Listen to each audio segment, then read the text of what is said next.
Eh ben, salut à tous et bienvenue dans ce deuxième épisode de Pince-moi le sel, un peu inespéré. Je crois qu'il y en a beaucoup d'entre vous qui l'attendaient, mais moi je savais pas s'il y en aurait en tout cas.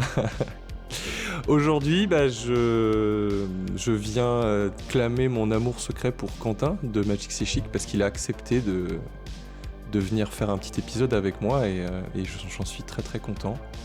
Bonjour à toi Quentin. Salut Bambi, et je suis très content de venir parce que j'avais beaucoup aimé la première occurrence de ce podcast plus libre de ton, moins organisé. Il y avait vraiment une liberté dans le premier qui m'a beaucoup plu. Puis je crois que l'année nous a donné suffisamment de matière pour en entamer un deuxième. De sel à moudre. Tout à fait.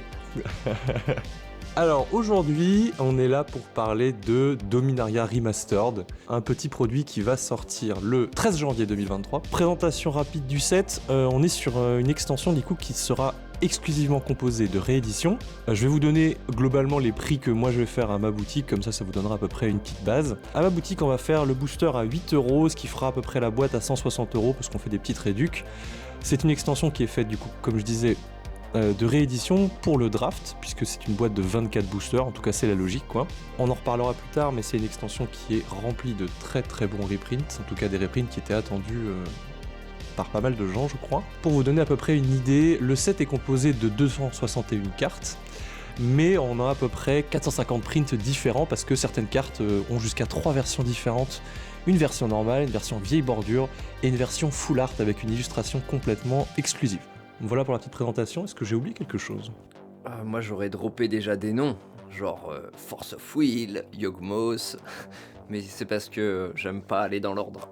C'est vrai. Urza aussi, on a le droit au Checkland. Vampiric Tutor, même s'il avait déjà eu sa réédition. Ouais, c'est vrai qu'on a des trucs sympas. Dark Depths aussi, qui peut être... je sais pas si encore des joueurs de Dark Depths, mais... Et est-ce que tu vas avoir des boosters collector à la boutique pour rester sur le...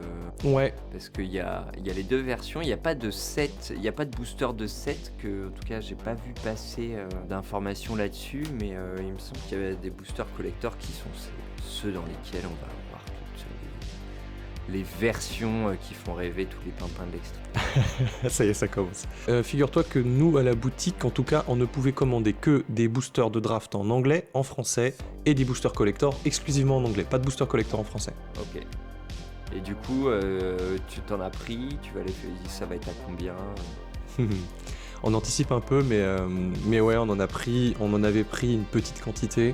On y reviendra plus tard, je pense. Mais j'en ai pris une petite quantité, okay, d'accord. Et avec les annonces, évidemment, on a monté un petit peu nos allocations. Mais bon, ça, je crois qu'on en va en reparler après. Alors, avant de parler des choses qui fâchent, de rentrer dans le vif du sujet, je te propose un petit exercice mental, comme j'aime bien faire. On met de côté le prix du booster, on met de côté le contexte. Qu'est-ce que tu penses de ce set ? Ça défonce.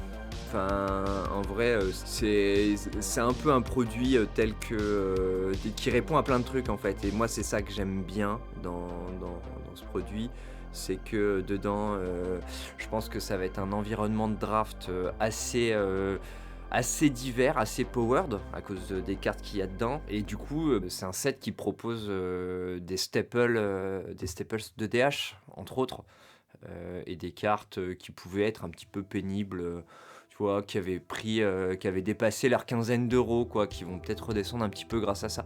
Donc c'est trop cool. Enfin, vraiment, ce set, j'ai pas regardé dans le détail les cartes pour le limiter, parce que je laisse ça à des gens plus experts sur ce genre de format comme Liland.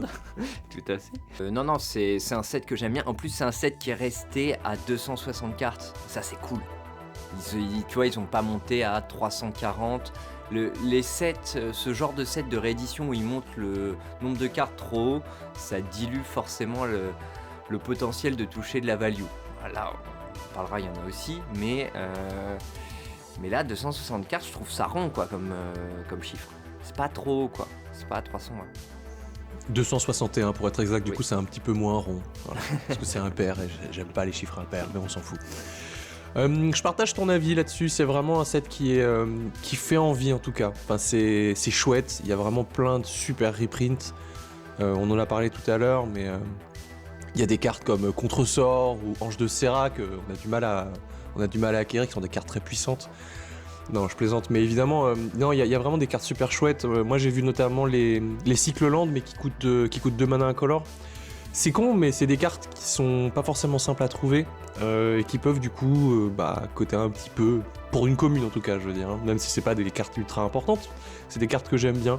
Je m'y étais notamment intéressé pour le Dan-Dan, parce que j'aime bien les Cycle Land en fait dans le Dan-Dan, et j'aime bien le fait que ça soit de l'incolore. Ça coûte plus cher, mais bon. Donc voilà, donc franchement c'est un set qui est hyper intéressant. Je trouve ça un petit peu dommage qu'ils aient mis Shivan Dragon encore, mais bon. Je suppose qu'il faut bien faire plaisir aux joueurs de limité, parce que c'est con, mais je pense que c'est une carte qui est hyper forte en limité, Dragon Shivan. Ouais, en vrai, j'en sais rien. En fait, dans un set où il y a Lyra Dawnbringer, qui est vol, First Strike, qui du coup, en fait, alors certes, elle est mythique, mais en fait, comment du coup une 5-5 qui peut se pumper étant rare, alors qu'elle coûte 1 de plus, et je sais pas, ça aurait pu être une Enco peut-être.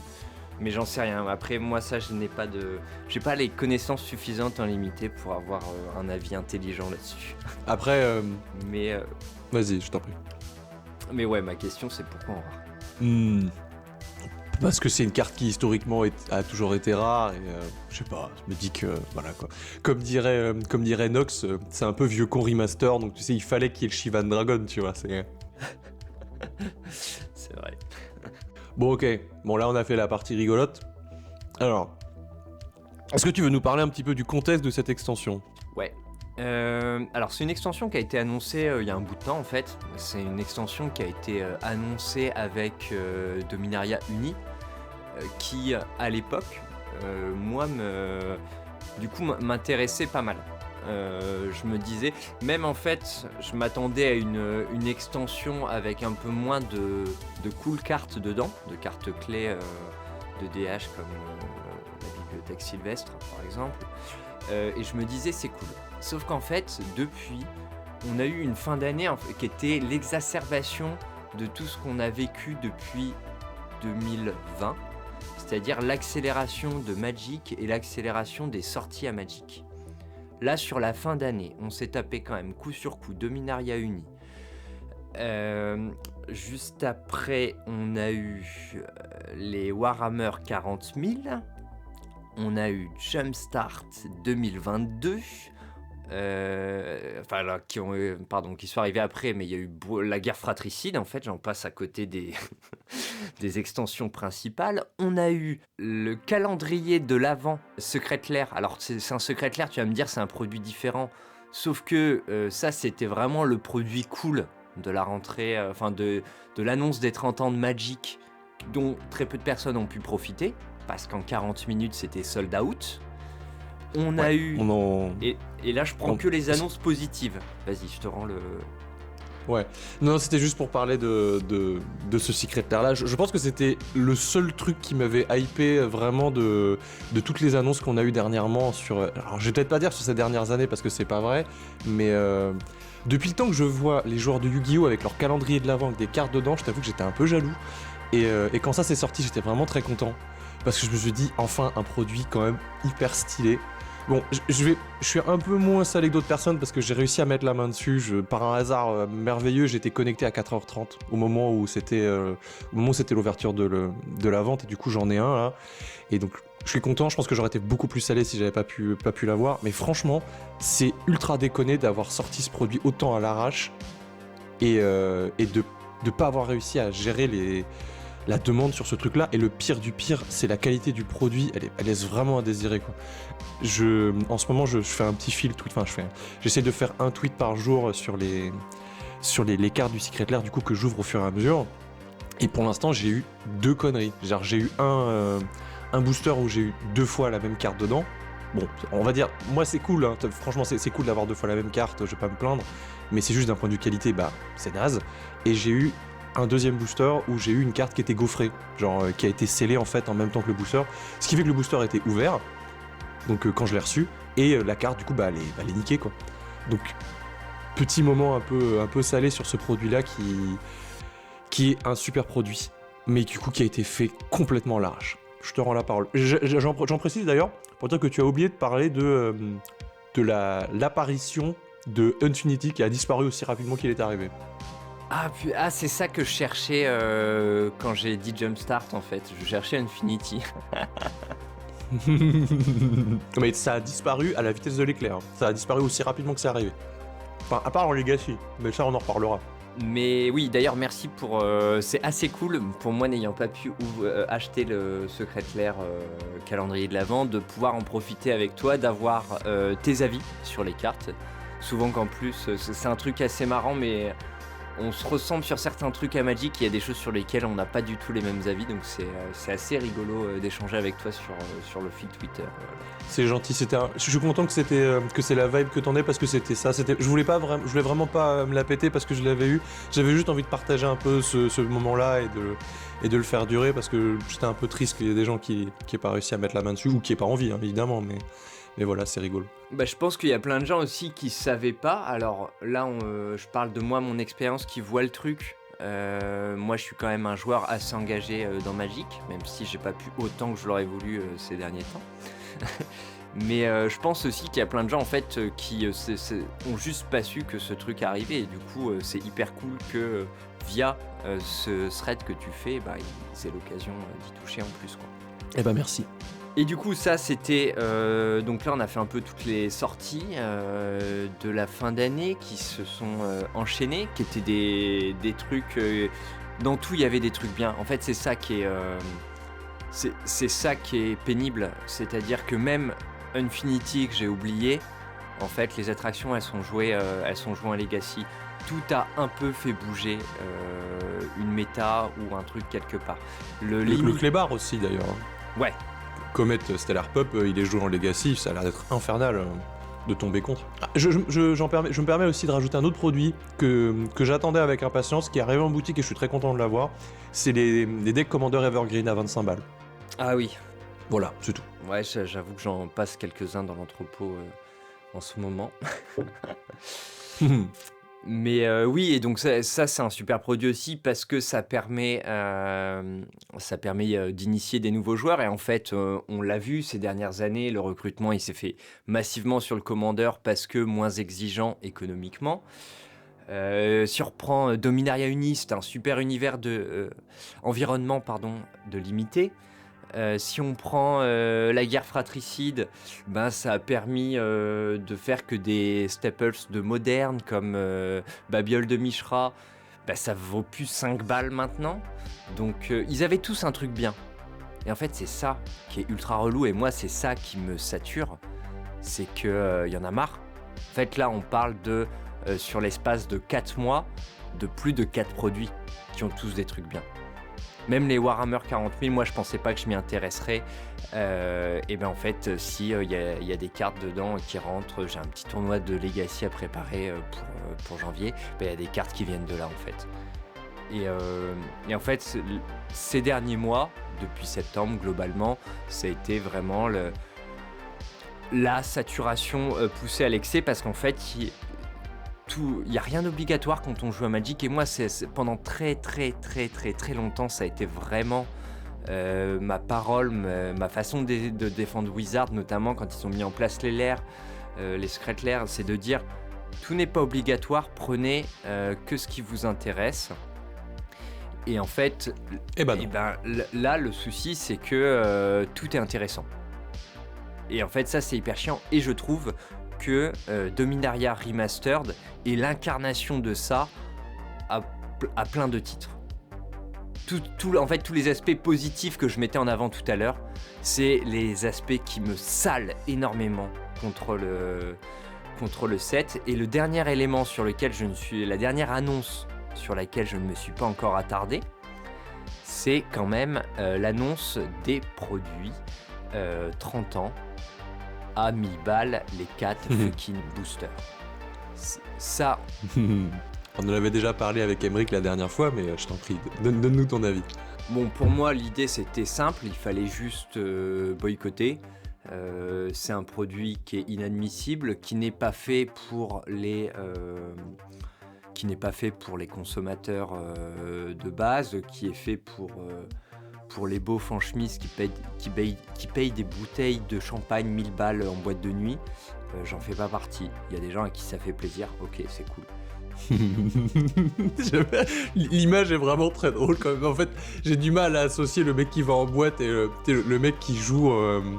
Tu sais, c'est un peu comme quand tu joues à Magic dans la cour de récré, mais au sol, tu sais, 100% sleeve. Bah lui, il joue en boîte de nuit avec ses proxys à 1000 balles dans ses rails de coke et des flaques de champagne sur la table dans la boîte.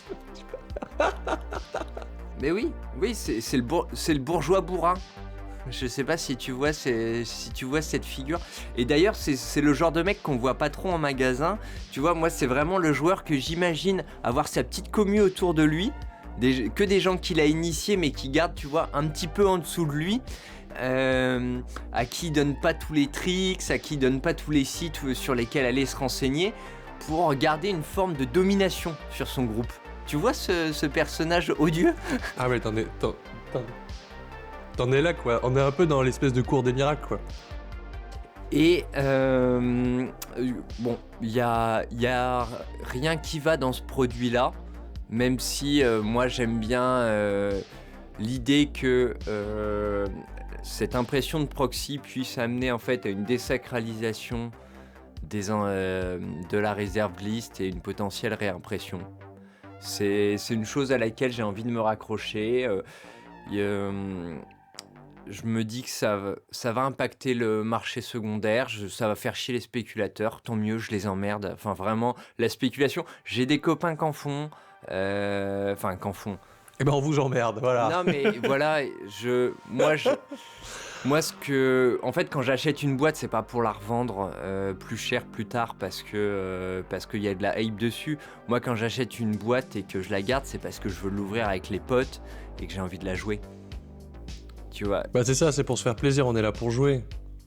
C'est un jeu, je le répète souvent, mais Magic c'est un jeu, c'est fait pour être joué, c'est pas fait pour faire de l'argent dessus ou ce genre de choses, quoi.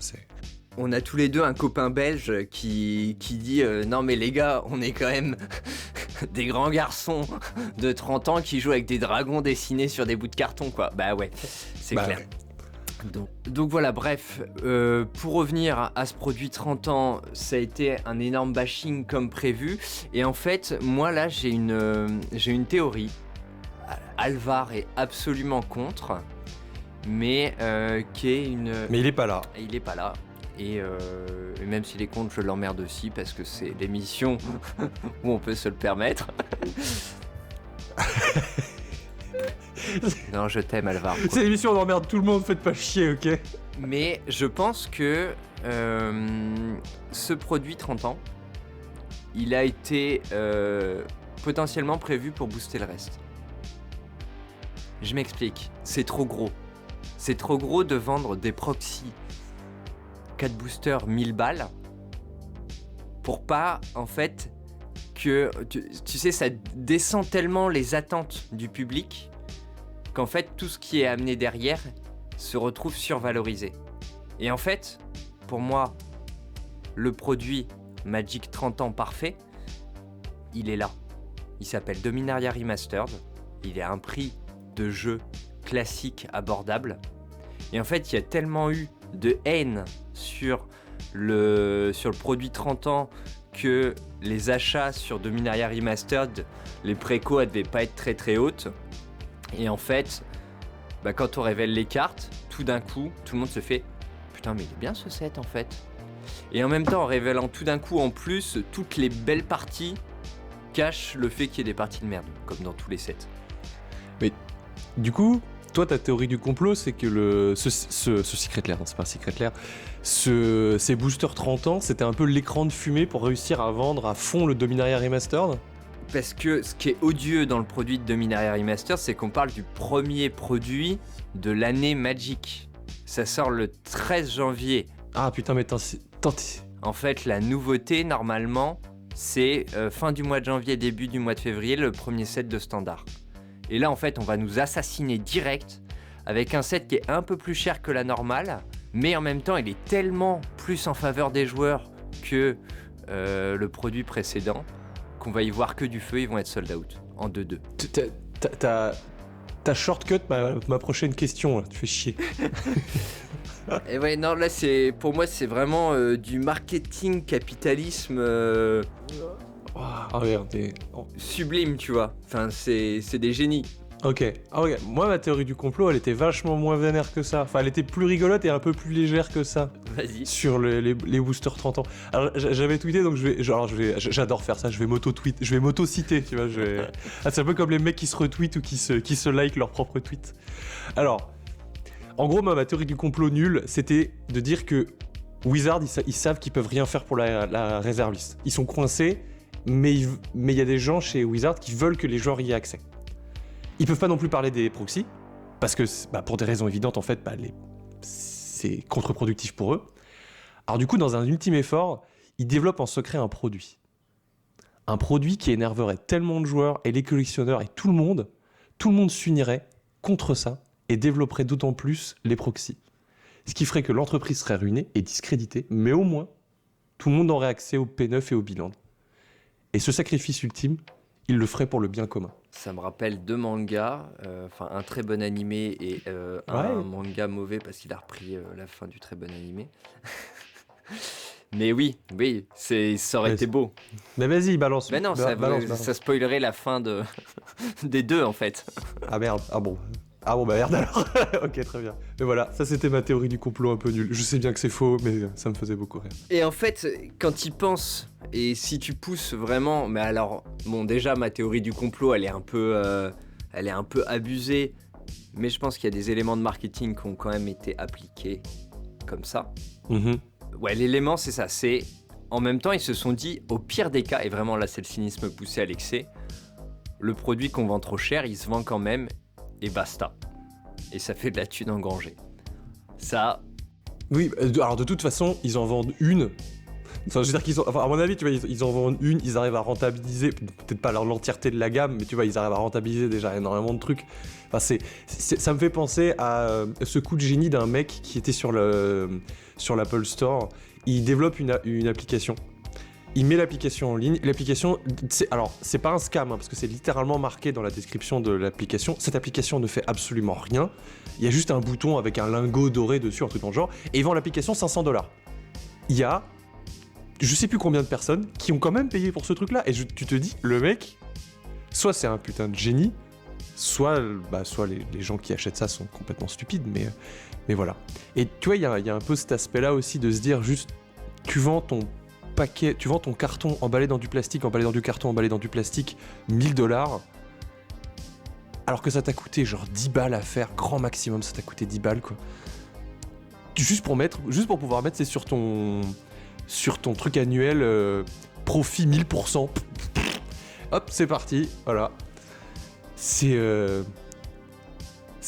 très artificiel, je trouve. De toute façon, ce produit est très très artificiel. Dans tous les cas, peu importe de quel côté tu le prends en fait. Mais c'est, non, c'est fou. Hein. C'est vraiment dérangeant. Et en fait. Mais donc du coup, ouais, vas-y. Alors, il y a un truc aussi, en fait, qui me fait serrer les dents, mais grave, à m'en faire saigner les gencives.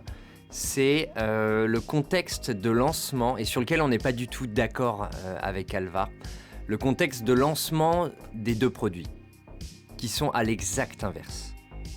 C'est-à-dire que le produit 30 ans, ils sortent la fanfare, ils font une émission dessus. Ils en parlent vraiment, ils lancent le truc, ils mettent les moyens marketing, et je pense que tout cet orchestre autour a fait que ça a décuplé la haine que les gens ont eue pour cette manœuvre.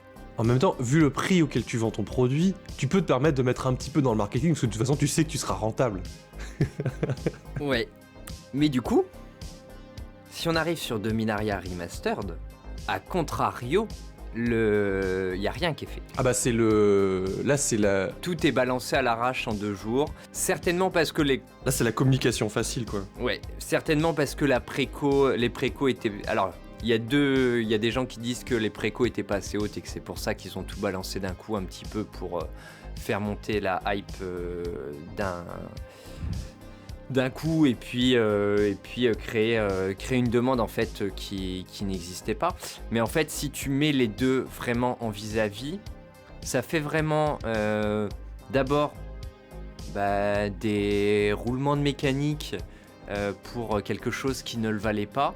Et puis là, pour un produit qui, au contraire, aurait valu excessivement une mise en avant, une forme d'humilité. Ce qui rend un petit peu sympathique aussi l'entreprise. Tu dis, franchement, c'est classe. Ils font un truc où ils nous balancent des super produits, mais c'est normal pour eux, donc ils en parlent pas. Ah, toi, tu vois de l'humilité? Moi, je vois un peu de perfidie dans ça. Oui, tu vois de la fausse humilité, quoi. Ouais. Ah, moi, je vois du laxisme total. Moi, je pense pas. Je pense qu'il y a une forme de calcul. Ok. Parce qu'ils savent aussi que la dernière fois qu'ils en ont fait des caisses, volontairement, pas volontairement, ça leur est retombé dessus. Là, encore une fois, on a cité quelques cartes en intro, mais je peux les reprendre sous les yeux. Il y a des cartes quand même comme Sneak Attack ou No Mercy, voilà, qui valaient leur petit billet, alors qu'ils sont des cartes plutôt compétitives dans le DH. Je pense qu'on est à peu près d'accord, mais qui peuvent rentrer aussi dans des builds un petit peu moins optimisés et qui en fait sont pas dans tous les decks parce que c'est des cartes que tout le monde pouvait pas se permettre d'avoir. La bibliothèque Sylvestre, c'est incroyable. Après là, on parle que des... on parle que des mythiques, mais si on arrive sur... si on descend un petit peu dans les rares, Opposition, c'est moi je trouve que c'est une carte hyper importante, hyper intéressante pour apprendre à jouer combo, ou pour apprendre à des gens à jouer combo parce que ça te... Opposition, ça faisait un bout de temps qu'on l'avait pas vu, quoi. Gamble, elle est risque tout en français, pardon. Risque tout, elle est rééditée régulièrement, mais c'est une super carte en fait. Pour un rouge, c'est quand même une carte que tout le monde ne pouvait pas se permettre d'avoir avant ça. Ouais, c'est une carte qui a Hellbent Entomb. Après, même au niveau des communes, là tu parles des rares, mais même au niveau des communes, il y a des bons reprints. Je vois Chaîne d'éclair, je vois Peregrine Drake. Je rigolais tout à l'heure avec Counterspell, mais on a aussi Impulsion, qui sont des cartes qui sont jouées, Deep Analysis aussi, enfin Analyse en profondeur. On a plein de petites cartes comme ça aussi qui sont rééditées. Moi, c'est ça que j'aime bien aussi des fois. C'est pas que les grosses mythiques. Oui. Des fois les downgrades. Je trouve ça super chouette. Les cartes qui passent de rare à unco ou de unco à commune. Je trouve ça hyper chouette. Mais des fois, juste des petites communes qui sont rééditées. Est-ce qu'on n'a pas parlé de Elvish Spirit Guide ? Carrément, qui a été reprint genre jamais. Là, j'ai sous les yeux, ça vient de Alliance, de Master Edition 2, mais c'était une édition qui était en ligne, et Dominaria Remastered, et c'est tout. C'est le premier reprint de Elvish Spirit Guide. Trop bien. High Tide, carrément. Enfin voilà, il y a plein de petites cartes aussi qui sont cool. Il y a plein de grosses cartes évidemment qui valent des gros sous, mais il y a aussi des petites cartes qui commençaient un peu à commencer à coter un peu quoi pour des communes. C'est tout ça pour dire quoi au final ? Tout ça pour dire que c'est un produit qui est hyper chouette, qui à mon sens a été juste balancé comme ça. À ton sens, il y a plus un côté perfide et manipulation que j'entends aussi. Hein. En vrai, je pense que c'est très possible aussi. Je pense surtout qu'ils ont dû réajuster un peu leur stratégie après le backlash sur le 30e anniversaire. Je pense très honnêtement aussi qu'il y a des gens qui étaient très naïfs à se dire que la communauté, ou en tout cas une partie de la communauté, allait être content de voir les boosters 30 ans. Et du coup, ils ont mis le paquet. Il y a des personnes qui ont dû leur dire « Vous faites quoi les gars ?» Et les mecs qui étaient là genre « Mais non, mais la communauté va être super contente, vous allez voir, ça va être super, ça va marcher de ouf, on y croit à fond, nous, on y croit, il faut que vous y croyez aussi. » Du coup, de toute façon, je suis ton N+1, donc ferme ta gueule. Et du coup, après, il y a eu cet énorme retour de bâton où il y a des gens qui ont dû perdre leur poste. Et du coup, il y avait ce produit après Dominaria Remastered où ils étaient là genre en mode « Bon, on a fait assez de bad buzz pour le moment, donc... on va laisser couler un peu le truc, on va le laisser sortir. De toute façon, il était prévu, ça fait 2 ans, je dirais, qu'ils travaillaient dessus. Donc, à un moment ou à un autre, quand t'as passé 2 ans sur un produit, tu peux pas juste le mettre à la poubelle, quoi. Et voilà. Et je pense que le contexte, enfin, en tout cas, mon explication, ce serait ça pour Dominaria Remastered. Surtout que du coup, je suis en train de penser à un autre truc un peu con qui a rien à voir, un sujet dont on n'a pas abordé aussi sur Dominaria Remastered. Du coup, on a eu 0 spoiler venant de la communauté. Non, effectivement. Pourtant, ils auraient pu, même rien qu'avec les arts alternatifs, il y a des choses hyper bien qui sont faites dessus. Il y a des univers graphiques hyper cool. Et ça, c'est énervant aussi, du coup. Oui. Bon, je partage pas ton avis parce que je trouve les illustrations très moches en full art, mais c'est une autre histoire. Mais même moi, j'aime pas le old frame, mais je sais qu'il y en a qui vont kiffer dessus. Ouais, on aurait pu avoir des petites... Mais bon, encore une fois, ça aurait demandé... Enfin, vu comment ça a été spoilé, enfin, vu comment ça a été fait, genre, on a eu un tweet pour dire « Ah, au fait, les gars, on va spoiler Dominaria Remastered dans 24 heures. » Et après, il y a tout Dominaria qui est arrivé, puis c'est tout. Je pense qu'ils avaient juste pas envie de prendre le temps de demander à des créateurs de contenu de faire des spoils, genre tiens, on va spoiler tout le set, mais toi on te donne tes illustrations, etc. Et je pense que du coup ils avaient juste la flemme, quoi. Bah, puis surtout, ils sont, je pense, dans un gros questionnement. Ils sont dans leur. On va partir sur une autre réserve de sel. Mais on sait, toi et moi et d'autres, en fait l'ensemble des créateurs de contenu français, on se rend bien compte que, et je pense que il doit y avoir aussi des poches aux États-Unis, hein, mais de toute façon, nous ne sommes plus des alliés pour Wizard. On est là, on fait notre taf, on parle des extensions, on parle du jeu. Mais on n'est plus forcément aidé par l'éditeur pour ça, parce que de toute façon on leur sert à rien en acquisition, et la rétention qu'on fait par rapport à ce qu'ils visent, elle est minime. Donc de toute façon je pense que c'est aussi une incarnation de ça, de ce détournement de l'éditeur vis-à-vis de ses supports de toujours en fait, et des influenceurs. J'avais un pote qui utilisait ce terme que j'aime beaucoup et que j'utilise de temps en temps. On était un peu les hommes sandwich de Magic, quoi, et ils ont décidé de plus nous porter d'intérêt, donc c'est un peu à nous de savoir si on a envie de défendre un peu une cause perdue. Tu sais, ça fait un peu ces zélotes ou tu sais, ces gens qui sont toujours convaincus d'un truc alors qu'on leur a prouvé que ce qu'ils faisaient c'était mal, quoi, genre... Ça me fait penser à un mème, tu sais, où t'as un mec qui... c'est deux militaires qui parlent, et le mec il fait mais on a quand même des crânes sur nos vêtements, ce serait pas nous les méchants? Et tu vois, je suis en train de mélanger plein de choses, mais il y a un peu ce côté fataliste de se dire que finalement, est-ce que, alors là je vais parler en mon nom, mais est-ce que j'ai envie de continuer à promouvoir un produit auquel je crois plus et qui se fout de ma gueule? Est-ce que j'ai envie en fait de porter en fait toujours cet étendard, en fait, de toujours porter les couleurs de Wizard of the Coast et de les défendre, alors que je crois plus en leurs produits, en fait. Et là c'est la conclusion un peu tristoune, mais vas-y, je t'en prie. Ça nous ramène, du coup on va vous faire rentrer dans les coulisses de la collaboration Pince Crâne Magic Séchic. On a eu une réunion en fait il y a pas longtemps. On a tous un petit peu dans les deux équipes une espèce de ras-le-bol, et en fait notre conclusion et notre envie, ce qu'on va faire dans la suite des émissions, c'est de peut-être moins parler de produits, mais plus parler de jeux en fait, parce que c'est ça qui nous plaît, et c'est ça la partie qu'on a envie de mettre en avant, quoi. Parce que c'est ça le côté gathering qu'on essaye de défendre, qu'on essaye de remettre en avant, en fait, il passe par le jeu et pas nécessairement par les produits. Oui, c'est ça. N'oubliez jamais que Magic est un jeu de société avant tout.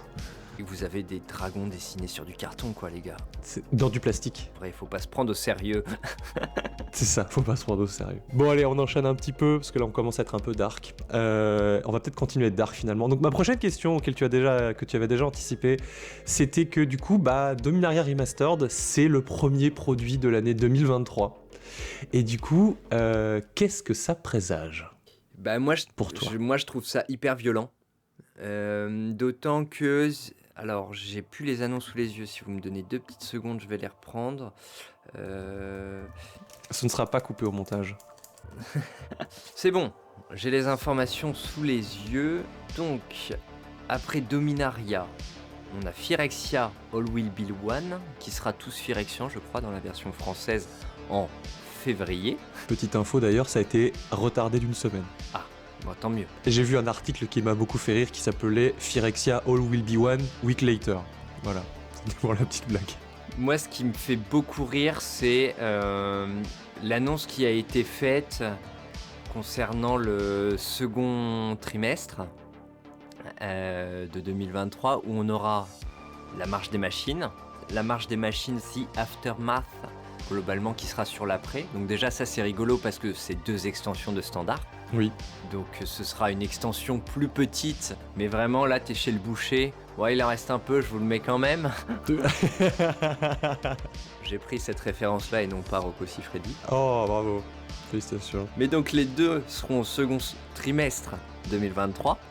Donc 2 extensions standards dans le même trimestre, c'est vraiment extrêmement violent économiquement. Et ils ont annoncé, donc toujours durant ce second trimestre, mais cette fois-ci en le donnant avec un mois, comme ça t'as l'impression que c'est pas tout à fait la même chose.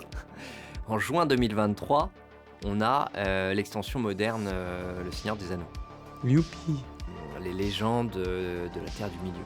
Alors, spoiler, il est très possible qu'il y ait un épisode de Pince-moi le sel dessus. Moi, en vrai, je suis plutôt chaud. Moi, les extensions modernes Horizon, j'ai adoré les drafter. Qu'elles apportent au format, ça coûte beaucoup plus. Mais en même temps, à chaque fois, ça vient chambouler le format. Est-ce que le format, par contre, a besoin d'être chamboulé actuellement ? Non, parce qu'il est suffisamment divers. Et là, on parle, encore une fois, que du premier semestre. Je vais pas aller au-delà sur Eldraine et Ixalan, qui vont être des moments intéressants en plus, je pense, pour l'histoire. Mais pour rester vraiment dans le sel, là, on vous a parlé que des extensions, sans compter les extensions bonus qu'on va se prendre par-ci par-là dans cette partie de l'année, sans compter les decks de commandeurs qu'il va y avoir à chaque sortie. Sans compter les Secret Lair qui vont nous pondre aussi, qui vont nous parsemer un peu l'année avec ça, les collabs. On n'a pas parlé de Doctor Who, mais je crois que c'est 2024, je crois. Je sais plus. Oui, c'est vrai. Bon, donc, du coup, on n'en parle pas. Ce sera aussi le sujet d'un épisode. Alors moi, Doctor Who, j'ai jamais réussi à rentrer dedans. J'ai dû regarder les 5 premiers épisodes de je ne sais plus quelle saison, un truc qui était disponible sur Netflix à un moment. Et c'était pas le début, je crois que c'était la saison 4, ou je ne sais plus, mais du coup... Est-ce qu'il y avait David Tennant ? Je ne sais plus. C'est possible. C'est pas très grave. J'en parlais vite fait parce que c'est un sujet qui me tient un peu à cœur aussi. J'ai été très fan de... En fait, c'est rigolo parce que j'ai un peu la même histoire avec Magic actuellement qu'avec Doctor Who. J'étais un très grand fan de Doctor Who pendant très longtemps.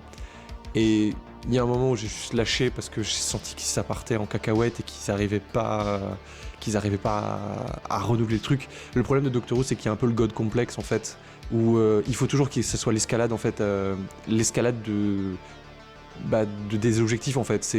Au début c'est on va sauver une ville d'Angleterre, on va sauver un village d'Angleterre, après on va sauver l'Angleterre entière, après on va sauver le monde, après on va sauver l'univers, après on va sauver la réalité carrément. Enfin, en fait, il y a une telle escalade qu'au bout d'un moment, en fait, t'es juste gavé. Et c'est un peu comme la montée du power creep dans Magic. Ouais, c'est assez intéressant comme comparaison. C'est marrant, t'appelles ça le God complexe.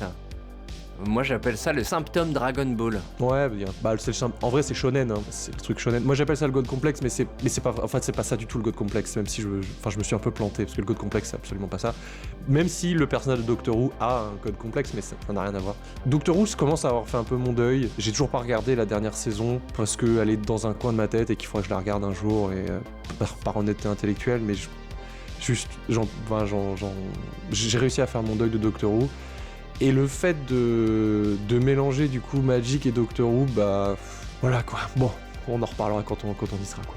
Donc tout le début de l'année 2023, on disait qu'il allait être affreusement chargé quoi, encore une fois, de trucs quoi. Enfin bref, Dominaria Remastered donne le ton en fait au final. Et il y a un truc aussi dont on parle pas et qui en fait est aussi une tension supplémentaire qui est en train de s'exercer sur les joueurs. Et je pense qu'on peut rester dessus aussi, qui va me faire revenir sur un élément qu'on n'avait pas évoqué d'ailleurs dans les sorties de cette année. C'est l'Organized Play. Pardon.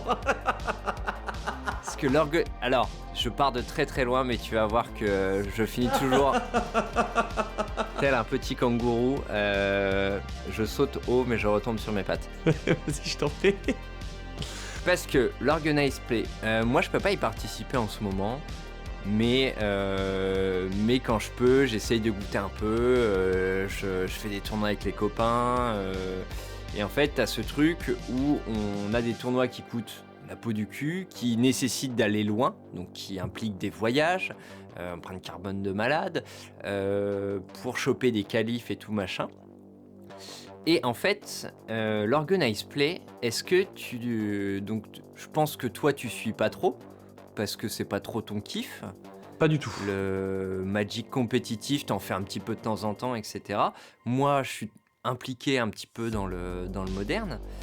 Sauf que, en fait, l'Organize Play, pendant longtemps, il a eu comme figure de proue, on va dire, comme format de proue même, le standard. Oui. Le standard n'existe plus actuellement. Bah, enfin, il y a Magic Arena, Quentin, qu'est-ce que tu racontes ? Oui, mais les tournois, est-ce qu'ils se font sur Magic Arena dans l'Organize Play ? Oups. Non. Et en fait, il y a le petit frère du standard qui vient prendre sa place, et un des formats qui est en train de se développer de plus en plus, alors qui va pas demander beaucoup d'investissement aux joueurs de Moderne, c'est le Pionnier. Mhm. Et en fait, dans tous les produits qui sont sortis en fin d'année, je t'ai dit que j'allais retomber sur mes pieds, il y avait les Pionniers Challengers Deck aussi, Ils sont toujours pas arrivés en boutique. qu'on n'a pas cité, qui étaient en date de vendredi normalement. Ils sont toujours pas arrivés en boutique. Je sais pas si tu les as vus chez Play-in, mais moi je les ai pas vus à Auxerre. Moi j'en ai vu passer en entrepôt, mais qu'on a seulement commencé à préparer pour les précos, tu vois. Moi je les ai pas reçus. Et en fait il y a ça. Il y a ça en plus, quoi. Il y a l'Organize Play, ça coûte de l'argent. Il y a ce développement du nouveau format du Pionnier qui trust un petit peu pas mal de choses, qui trust les tournois, je pense qu'il y a des joueurs très compétitifs, ils s'en foutent d'avoir des decks attribués, etc. Ils sont pas attachés à un format. Les grinders, de toute façon, ils ont des poules de cartes, ils se prêtent les cartes entre eux, et puis... Moi, tu vois, je suis un peu attaché au moderne. Quand j'ai des copains qui disent « Ah bah là, je vais faire moins de moderne pour aller faire du Pionnier parce que je vais à Sofia à telle date, machin. » Bah du coup, tu te retrouves avec 3-4 personnes en moins qui viennent dans ton Magic à toi, semi-compétitif. Et ce qui fait que les soirées où vous étiez 20 faciles en FNM, vous vous retrouvez à 12. Parce que les autres, ils sont en train de train l'Organize Play. Et du coup, en fait, après, les magasins, ils font plus payer le même prix l'entrée au tournoi parce qu'il n'y a plus assez de monde, en fait, qui font les tournois. Et t'as ce truc qui se split du compétitif et du semi-compétitif, enfin, on va dire du compétitif et du joueur régulier, pour être plus précis, qui vient exercer une pression supplémentaire, en fait, à plusieurs niveaux, avec des produits en plus. Ça, pourquoi se priver, n'est-ce pas, Wizard ? Et puis ce truc secondaire là où tu te rends compte que tu payais tes tournois 5 balles partout pour tout entre guillemets il y a 3 ans, et que maintenant on s'approche tranquillement des 10 balles, quoi, dans certains cas. Oui, c'est triste, hein, mais moi en boutique, j'ai été obligé d'augmenter le PAF parce que, déjà parce que si tu veux, nous dans l'idée c'était genre tu payes ton PAF et en gros tu nous achètes un booster et c'est tout, quoi. Ouais. Et tu joues et on te file une promo, FNM et puis voilà, quoi. Et puis le prix des boosters il a augmenté en fait. Bah oui. Donc du coup, les gens ils veulent. Enfin, c'est pas que les gens, c'est que nous on est obligé d'augmenter notre PAF, donc j'ai augmenté mon PAF à 6 balles, attention, mais le prix des boosters fait aussi que les gens ils ont plus envie de consommer en boutique, ils ont plus envie de venir jouer en boutique non plus. C'est un très très très gros raccourci que je fais, hein, mais il y a un peu de ça, quoi. On arrive sur du coup on va encore retomber sur nos pieds, ça, je suis trop content parce que là on fait des connexions de ouf. Parce que tu vois, genre Dominaria, on disait que c'est un truc qui va être cool à drafter. Le prix des drafts en boutique qui va augmenter aussi parce que le prix des boosters a augmenté. Ouais, bien sûr. Là, tu disais, toi tu fais aux alentours de 8€, donc ce qui fait qu'en fait, qu'une draft, globalement, pour que le minimum, pour que ce soit décent, faudrait faire payer 25€, entre guillemets, si on compte le fait que la boutique se paye un tout petit peu dessus. 24 si on prend 8 tout court et tout, mais bon, ça fait quasiment un draft à 30 balles. On en a déjà vu, ok, mais quand même. Et je reviens du coup à une question que je t'avais posée au début. Les boosters collector, est-ce que tu sais combien tu vas les vendre ? Alors la boîte de collector booster, je la fais à 390€. Ouais. Ouais, Donc ça veut dire que les boosters, je les fais à 39 €. Les premiers collecteurs, ils étaient à 12 balles, non? Non, ils étaient pas à 12 balles les premiers collecteurs. Les collecteurs d'Eldrain? Ouais, ils étaient à combien? Non, ils étaient à une vingtaine d'euros. Ah ouais, déjà? Bah oui, non mais c'était les boosters collector Eldrain, c'était un peu l'épreuve du feu pour Wizard quand ils les ont sortis. Y a pas eu des collecteurs à 12 balles à un moment? C'est moi qui ai rêvé? Je pense que tu as rêvé, ouais. Mais c'était un doux rêve en tout cas. Bah écoute. Là je les vois à 29 balles sur internet les collector boosters d'Eldrain. J'en vois à 23 balles. Mais ça devait être aux alentours. C'était déjà affreusement cher par rapport à des boosters classiques à l'époque. Ouais. Bah en même temps, si tu comptes 12 € par rapport aux 3 de l'époque, tu vois, ça fait 4 fois le prix. Donc c'est pour ça que je crois que j'avais ça en tête. On va essayer de partir sur une note un peu positive. Et après on repartira sur une note négative, promis. Qu'est-ce que tu attends de Magic en 2023? Des morts. Alors, Putain. je précise, j'attends des morts in-game.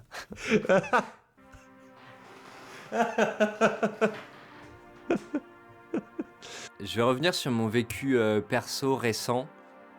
Dominaria Uni a été à la fois une espèce d'énième répétition sur le schéma qu'on avait déjà sur les apparitions de Praetor. C'était moyen. On s'était fait spoiler le changement de camp d'Ajani. Et en même temps, j'avais beau savoir que Jaya mourait. C'est un truc qui m'a fait quelque chose en fait quand je l'ai lu. Jaya, c'est pas un personnage par rapport auquel j'avais un attachement sur le long terme, mais c'est un personnage qui dans les histoires avait une énergie, une vibe qui me parlait particulièrement. C'est un espèce d'archétype de personnage souvent qui s'en bat un peu les couilles, mais qui sait de quoi elle parle. Ou knows her shit comme diraient les Américains. Et là qui a été, je trouve vraiment dans l'histoire éblouissante. C'est-à-dire le moment, moi il y a un truc où Alvar m'avait demandé de le couper dans le résumé, il dit je comprends pas ce que tu racontes. Moment où elle revient et elle manipule des éclairs, alors qu'elle a toujours manipulé le feu. Et on lui demande mais comment t'as fait ça? Bon, je sais plus ce qu'elle répond, mais un truc genre c'est tout, j'ai des nouvelles cordes à mon arc. Ce genre de personnage, tu sais que t'as l'impression qu'ils sont déjà à leur summum de puissance et qui arrivent et qui te déclaquent des petits trucs en plus. Des persos qu'on peut mettre en parallèle, je sais pas, avec des Mustangs ou des Kakashi, qui sont des persos qui sont les gars sûrs, mais qui arrivent toujours à te rapporter un petit truc en plus. Moi, c'est le genre de perso que je kiffe parfois sans m'en rendre compte. J'aime bien la comparaison avec Mustang parce que je pense que c'est un personnage que j'aime vraiment beaucoup dans la culture manga. Et en fait, du coup, la mort de Jaya, je crois que j'avais beau la savoir, quelque chose dans mon esprit avait voulu soit pas y croire, soit l'occulter. Et en fait, quand elle est morte, ça m'a touché. Et en fait, je veux d'autres trucs comme ça. Je veux que dans l'histoire, je veux pas qu'on soit dans les Avengers, affronte les Phyrexians et globalement on a la petite liste de personnages qu'on sait qui vont devenir Phyrexians, Ashiok, Angras et ainsi de suite. Et puis il se passe, j'ai envie d'être bousculé en fait. T'as pas envie que ce soit tiède quoi, que ce soit tiédasse comme histoire? Ouais, j'ai envie d'être chamboulé quoi. Moi la mort de Gideon, elle m'a rien fait. Il meurt Gideon? Ce qui m'a fait ce qui m'a fait de l'effet par contre, et c'est pour ça que j'avais aimé Forsaken, c'est qu'en fait les conséquences de sa mort, elles ont affecté plusieurs personnages et durablement.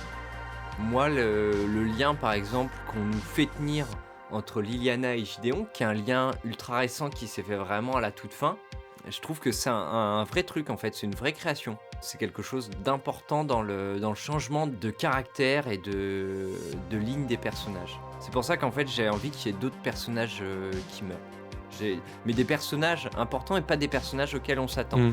Jaya, là où ils ont été forts, c'est qu'ils lui ont redonné beaucoup d'importance dans la place qu'elle avait dans le combat contre les Phyrexians, parce que sa puissance de feu était une arme que les Phyrexians n'arrivaient pas à dépasser. Ça c'était incroyable, ça c'était trop cool. Et en fait, quand elle est morte à plusieurs niveaux. Elle est morte en tant qu'arme contre les Phyrexians, elle est morte en tant qu'ancienne amante de Joda, elle est morte en tant que mentor de Chandra, elle est morte en tant que héroïne avec de la distance et tout. Enfin, tu vois, ça c'était une mort importante. Ouais, c'était un beau pilier. Mais c'est quelque chose dont je parle souvent avec des potes, parce que je mange énormément de contenu de contenu artistique, que ce soit de la série. Enfin, je dis souvent, quand je fais le petit truc de la fin, je dis souvent que je regarde beaucoup de séries, que je joue à beaucoup de jeux vidéo, je lis beaucoup de mangas. Enfin bref, je bouffe beaucoup d'œuvres de fiction, et un des trucs qui revient toujours quand je suis critique en fait sur une œuvre, c'est il faut apprendre à faire mourir ces personnages. Enfin, il faut apprendre à faire mourir des choses en fait, et des choses qui ont de l'importance, pour que l'œuvre en question, elle soit pas plan-plan, et que ça devienne pas un énième filler en fait, ou que ça devienne pas l'ombre d'elle-même. Et je vais prendre un autre exemple qui est pas forcément un très bon exemple parce que j'y crois pas complètement, mais dans Death Note, désolé pour ceux qui l'ont pas lu ou ceux qui l'ont pas vu, la mort de L, même si la deuxième partie de Death Note, il y a beaucoup de gens qui la décrit, je la trouve hyper importante parce que ça donne un regain. Même si c'est, entre guillemets, l'anti-héros qui gagne, ce qu'on a envie ou ce qu'on n'a pas envie, parce qu'on sait pas trop, on a un peu des sentiments mitigés pour Light Yagami, déjà parce qu'il est très beau, mais aussi parce que c'est l'antagoniste, mais en même temps le protagoniste. La mort de elle a un sens en fait, elle a un sens qui est hyper important, qui est genre, bah, peut-être que finalement Light Yagami, bah, il est intouchable en fait, il va réussir à devenir le dieu qu'il a envie d'être, ou qu'il va réussir à modeler la société comme il en a envie. La suite nous montre que c'est pas le cas, mais c'est important parce que ça donne cet espoir en fait, cet espoir peut-être un peu malsain dans Death Note, et peut-être que tu vois aussi dans Magic, en tout cas dans Dominaria, avec la mort de Jaya, ça donne peut-être un peu cet espoir ainsi un petit peu malsain que bah, finalement en fait les Phyrexians ils peuvent peut-être gagner au final. Et c'est important quand t'as ta prochaine extension qui s'appelle juste All Will Be One, c'est du spoiler en fait sans en être, parce que si ça s'appelle All Will Be One, c'est qu'il y a une raison en fait. Et du coup il faut qu'il y ait des milestones qui soient importantes et qui arrivent à des moments importants. La corruption d'Adjani, on peut en penser ce qu'on en veut, mais ça reste une corruption, ça reste un milestone important. La mort de Jaya, c'est un milestone important aussi. Enfin, il se passe des choses en fait, il faut qu'il y ait des choses qui se passent, qui soient importantes pour paver le futur de l'histoire en fait, le fait que ça va arriver, et juste pour commencer à ancrer dans la tête des gens que bah, ça va arriver en fait. Ouais, non, mais je suis complètement en accord avec ce que tu as dit. Et en fait, ce qui est moi, ce que j'attends aussi de Worldbreaker, de l'arbre que les Phyrexians du coup qu'aura pour base la nouvelle Phyrexia, hein, j'attends qu'il reste. Moi, je veux qu'on change le statu quo. Je pense que c'est nécessaire à Magic. Je pense que c'est nécessaire à un nouvel âge de Magic aussi, qui est de pouvoir faire exister tous ensemble des personnages sur des univers différents, pour qu'on... Je pense qu'il y a eu un moment où il y avait ce truc avec un plan, quelques légendes, etc. Un peu un fonctionnement très redondant. Ce que j'ai bien aimé dans Dominaria Uni, c'est que Dominaria, c'est censé être le plus grand... un des plus grands plans de l'univers de Magic. Et en fait, là, ce qui était bien, c'est que des légendes, on en avait vraiment pléthore, quoi. Et je pense que c'est bien qu'on en ait vraiment de plus en plus, et je pense que le fait que les légendes puissent voyager entre les mondes, ce serait vraiment cool, et qu'il faudrait que ce soit pérenne, durable, au-delà du simple arc Phyrexian. C'est marrant parce que j'entends un second message dans ce que tu racontes, qui du coup est en total désaccord avec ce que tu viens de dire, donc du coup c'est absolument pas le message que tu veux faire passer, mais... Vas-y, c'est quoi que t'entends ? C'est genre, Phyrexia, c'est un peu la métaphore de ce qui est en train d'arriver à Magic en ce moment, et de toute la merde dont on a parlé, de tout ce qui est économique et tout le reste. Et du coup, j'étais là en train de t'entendre dire, il faut quand même accepter que Magic soit devenu ce qu'il est devenu, que le jeu soit corrompu par le pouvoir de l'argent et ce genre de choses. Et c'est important qu'on en prenne compte. Et après, t'as commencé à parler de coexistence d'autres univers, et j'étais là genre, non, il est en train de parler d'univers Beyond aussi. Bah, non, mais en fait, je pense que ce que je souhaite, et alors là, on va sortir du simple lore, c'est, et je pense que tu veux la même chose, c'est du Magic pour tous. Et malheureusement, je pense qu'on l'aura pas. Parce que du Magic pour tous, ça implique ceux d'avant, ceux de maintenant, ceux des univers Beyond. Moi, j'ai rien contre les univers Beyond, Le seul truc que j'ai contre ce truc-là, c'est que ça multiplie le nombre de produits. Et en fait, moi j'ai besoin d'une année Magic avec 4 produits dominants et un produit secondaire. Et j'ai pas besoin de deck de DH à chaque sortie, etc. Et ben nous non plus, on n'en a pas besoin. Donc ça, je l'aurai pas. Donc ce qu'on serait en droit d'attendre, c'est une baisse des prix, sauf qu'avec le coût de fabrication, qui n'est aucunement lié. Alors ça, c'est un biais que vous avez certainement de l'autre côté du poste. En fait, le coût de fabrication n'est pas lié au chiffre d'affaires généré. C'est pas parce qu'on gagne beaucoup d'argent qu'un produit coûte moins cher à faire. En fait, si les prix augmentent, les prix ils augmentent. Et ce que peut faire un créateur vis-à-vis des gens pour qui il produit, ce n'est pas de baisser ses prix, parce qu'en fait le prix du papier a explosé et continuera d'exploser, comme c'est le cas pour le carton. Donc ça, en fait, les prix ne baisseront pas. Ce qu'il faut, c'est qu'il y ait moins de produits. Et c'est ça ce qu'on doit viser, c'est moins de produits. Moins de produits à chaque sortie, à chaque extension. Donc pas de deck de commandeur, etc. machin.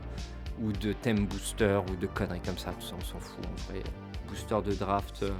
Même je suis prêt à accepter booster d'extension, booster collector, même si pour moi il y en a toujours un de trop dans l'histoire. Et puis 4 extensions principales dans l'année et une extension secondaire pour les éternels, quoi. Ouais, je pense que c'est des demandes raisonnables. J'espère que vous avez entendu Monsieur Mark Rosewater. Je suis d'accord sur le fait que effectivement, en fait c'est con, mais ça peut paraître bizarre, mais moins de produits, ça veut dire aussi moins de personnes qui sont impliquées dans la création de ces produits-là, donc moins d'illustrations qui sont commissionnées, moins de R&D, plus de temps pour peaufiner le produit, ce qui fait qu'on aura peut-être un produit de meilleure qualité et un produit peut-être qui paradoxalement pourra être moins cher parce que y a moins de gens qui sont impliqués dedans et donc du coup moins de charges. C'est faux, mais c'est beau de. Je pense que ça peut être bien de l'espérer en tout cas.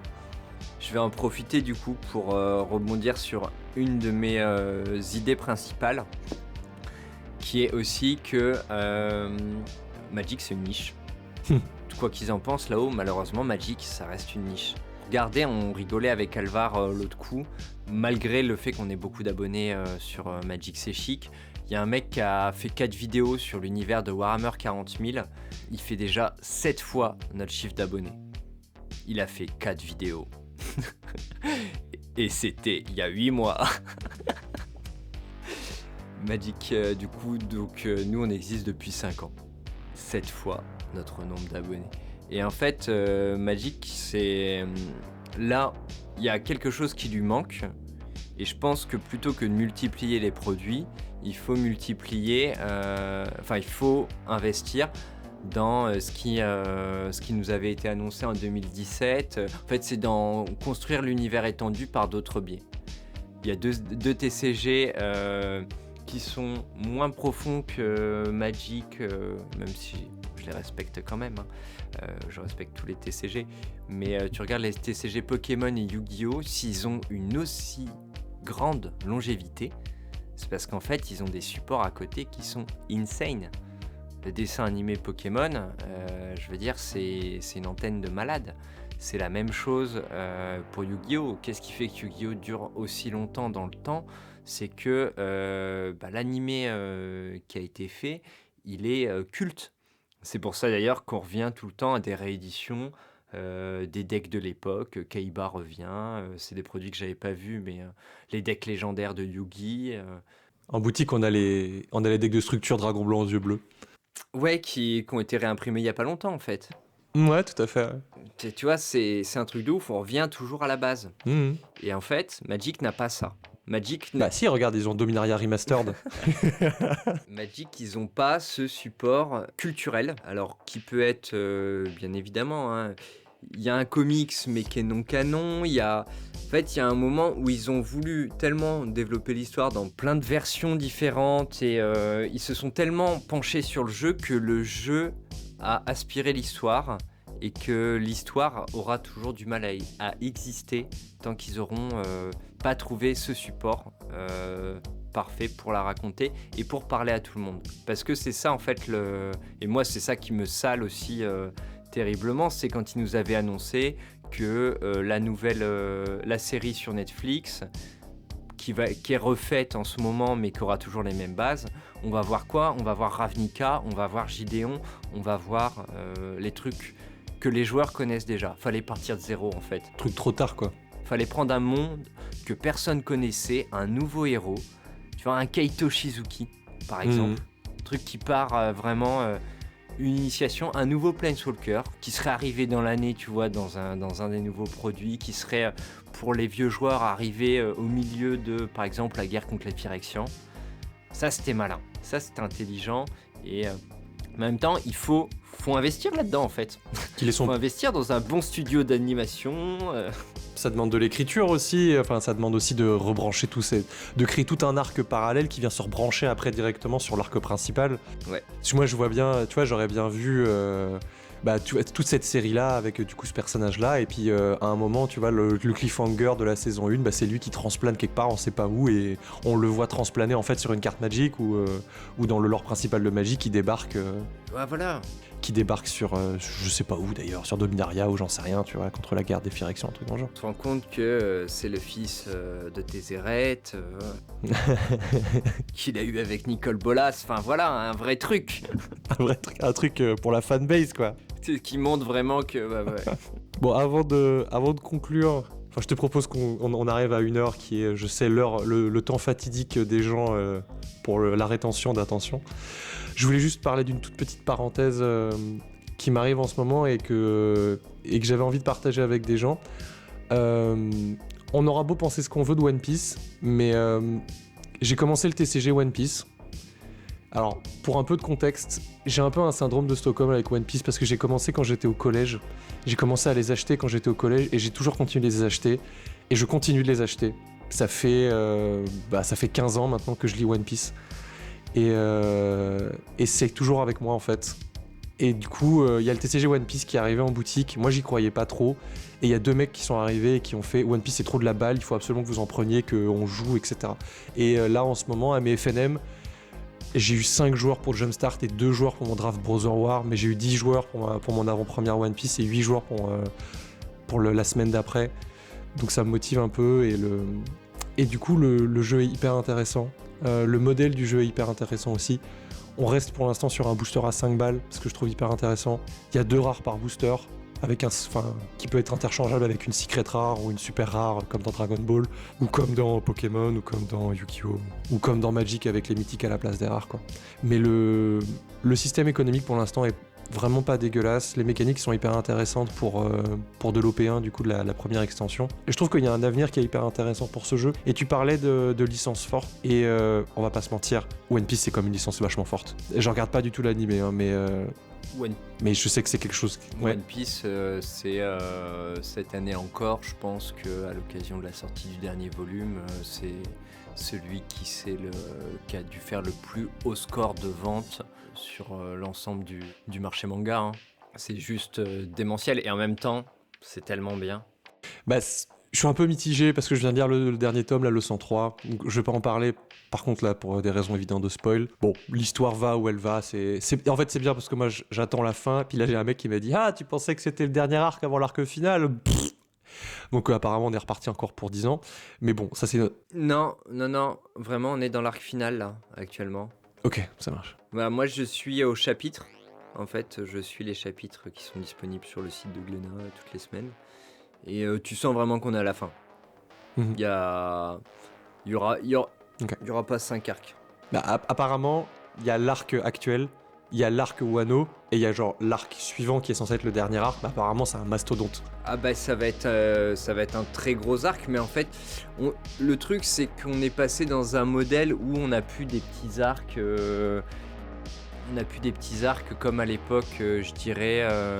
C'était quoi ? C'était Foxy, tu sais, avec le petit tournoi juste avant.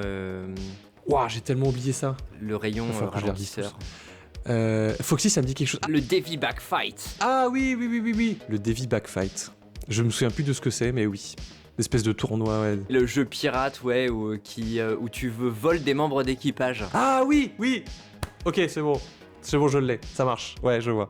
Oui, c'est vrai que c'était un tout petit arc. Ouais. Et ben ces micro-arcs, en fait, ça n'existe plus désormais. Oui, bah en même temps, je pense que là, ça serait un peu du foutage de gueule de faire des fillers vu les attentes que la communauté a par rapport à l'histoire, quoi. Enfin, Ouais, mais on va tellement loin. ouais, mais ça pourrait, tu vois, l'équipage est tellement grand maintenant, il y a aussi des micro-trucs racontés, alors pas forcément humoristiques comme l'était le Davy Back Fight, parce que si tu veux gagner, c'est une coupe afro qu'il te faut. Ah putain, oui, j'avais oublié ça. Le match de boxe avec Luffy, c'est coupe afro. Yes. Mais moi, ouais, vraiment, c'est une œuvre formidable, quoi. Enfin, Moi, j'ai ma patronne qui a un gamin de 9-10 ans, je crois, et elle m'a demandé s'il pouvait commencer One Piece. Et je suis parti dans une diatribe, mon gars, à dire pourquoi est-ce que One Piece c'était bien. Et en fait, je vais juste résumer à ça. Pour les gens qui sont un peu sceptiques par rapport à One Piece et à tout le côté un peu loufoque du truc, j'aime bien souvent le comparer à Jojo. Je pense qu'il y a énormément d'inspiration de Jojo en fait dans One Piece. Ne serait-ce que les fruits du démon en fait qui sont juste des stands. Mais pour moi, l'essence même de One Piece, c'est les messages hyper importants que Eiichiro Oda arrive à faire passer sur la ségrégation, le racisme, la lutte des classes. Tout ça en fait, c'est des choses qui sont tellement fortes et tellement puissantes en fait. Et il arrive à glisser ça avec un ton tellement humoristique et à te prendre aux tripes en fait. Juste à te prendre aux tripes sur des situations qui sont juste ouf. Moi je pense qu'un de mes arcs préférés, qui restera pour toujours dans mon cœur, c'est Alabasta. Et Crocodile, pour moi, c'est un des meilleurs méchants de One Piece. Parce que c'est pas un méchant en fait. C'est juste un mec qui. C'est juste un corporate en fait, au final. C'est juste un mec qui essaye de vendre sa dancing powder et il y a des mecs qui viennent lui casser les couilles. Il a des espèces d'anarchistes qui débarquent dans son pays et qui le font chier. Et tous les messages qui sont dans One Piece pour moi sont bons à prendre. Bon, mis à part le fait qu'avoir des gros nibards c'est fort. Mais il y a des messages qui sont hyper puissants en fait dans cet animé, dans cette œuvre. Et du coup c'est pour ça que je pense que je continue de regarder. Mais tout ça pour en revenir du coup au TCG One Piece. Je vous recommande de vous y intéresser en tout cas. Si vous êtes joueur de Magic et que vous avez vraiment envie d'un bol d'air frais, de vous sortir complètement de Magic, prenez-vous une déculottée sur One Piece, vous allez rien comprendre. Le système de jeu est hyper simple, mais toute la notion de card advantage que vous aviez dans Magic, vous la foutez à la poubelle. C'est hyper intéressant parce que c'est un condensé de tout ce que les jeux tout ce que les TCG ont pu faire avant. Et je suis peut-être un peu encore dans la phase lune de miel, mais j'ai vraiment cette impression que One Piece a réussi à cristalliser un petit peu tous les aspects positifs des TCG et les mettre dans un seul. Je pense que j'exagère, mais le système de jeu est très bon. Tu m'as convaincu, même si je l'étais déjà avant, parce que j'ai un collègue en ce moment qui joue et qui m'a montré des cartes et il y a des illus de ouf et tout. Donc je pense que je vais accélérer cette initiation qu'il m'avait proposée en essayant de la faire le plus tôt possible.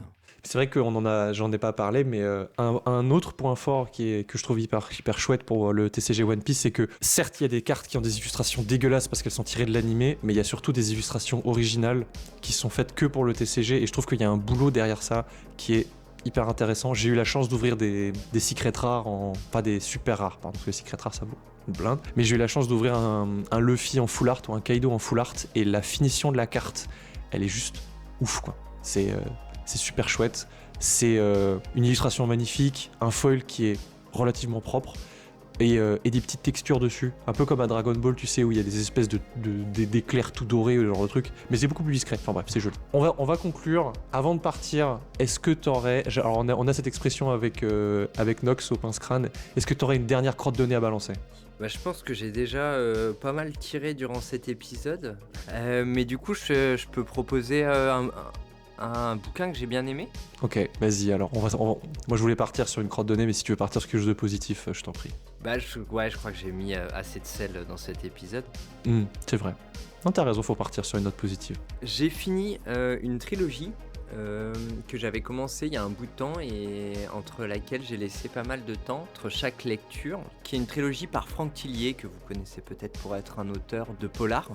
Du coup c'est la trilogie Le Manuscrit Inachevé, Il était deux fois et Labyrinthe. J'ai lu le Labyrinthe que j'avais acheté par hasard sans sans avoir tilté en fait que c'était la suite d'Il était deux fois.